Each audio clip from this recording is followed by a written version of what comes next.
is my great honor and merit to introduce to you the great governor and future world leader,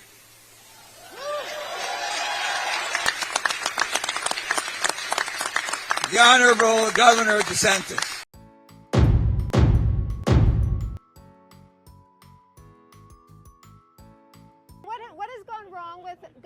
What has gone wrong with the rollout of the vaccine that we've seen phone lines jammed, websites crashing? There's a lot of demand. I mean, I think at the end of the day, excuse me. If I could finish my question. You just said what has gone wrong, so I'm answering the question. If I could complete the question, though. So you're going to give a speech or you're going to ask a question? With all due respect, Governor, you asked the question, I'm going to answer it. I'm trying to finish my question. No, you're giving a speech. You asked the question.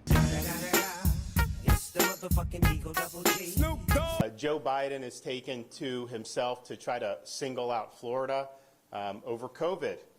This is a guy who ran for president saying he was going to, quote, shut down the virus. And what has he done? Joe Biden suggests that if you don't do lockdown policies, then you should, quote, get out of the way. But let me tell you this. If you're coming after the rights of parents in Florida, I'm standing in your way. I'm not going to let you get away with it. Our data is available. Our data is transparent. In fact, Dr. Birx has talked multiple times about how Florida has the absolute best data. So any insinuation otherwise is just typical partisan narrative trying to be spun.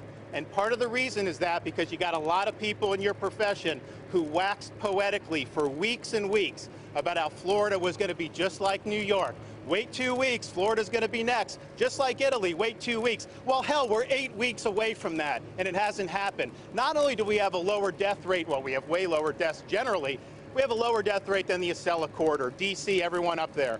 We have a lower death rate than the Midwest, Illinois, Michigan, Indiana, Ohio. But even in our region, Louisiana, Mississippi, Alabama, Georgia, Florida has the lower death rate, and I was the #1 landing spot from tens of thousands of people leaving the #1 hot zone in the world to come to my state. So we've succeeded, and I think that people just don't want to recognize it because it challenges their narrative, it challenges their assumption, so they got to try to find a boogeyman. Maybe it's that there are black helicopters circling the Department of Health. If you believe that, I got a bridge in Brooklyn I'd like to sell you.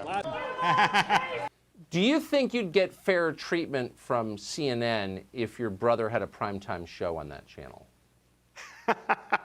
Well, if ifs and buts were candy and nuts, every day would be Christmas. But, you know, I think it's pretty clear some of these networks, obviously, they have agendas. They're doing narratives. They're not trying to report facts anymore. And no corporate media thinks that they can just run over people.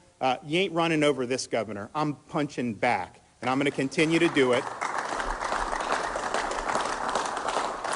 until these smear merchants are held accountable. The media is worried about that, obviously. You guys really love that. You don't care as much if it's a, quote, peaceful protest, and then it's fine. You don't care as much if they're celebrating a Biden election. You only care about if it's people that you don't like. So I'm a Bucks fan. I'm damn proud of what they did on Sunday night.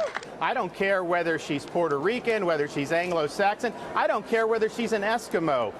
So enjoy CPAC in Florida as you leave to go back home, although if you're not from here, I don't know why you'd want to leave here.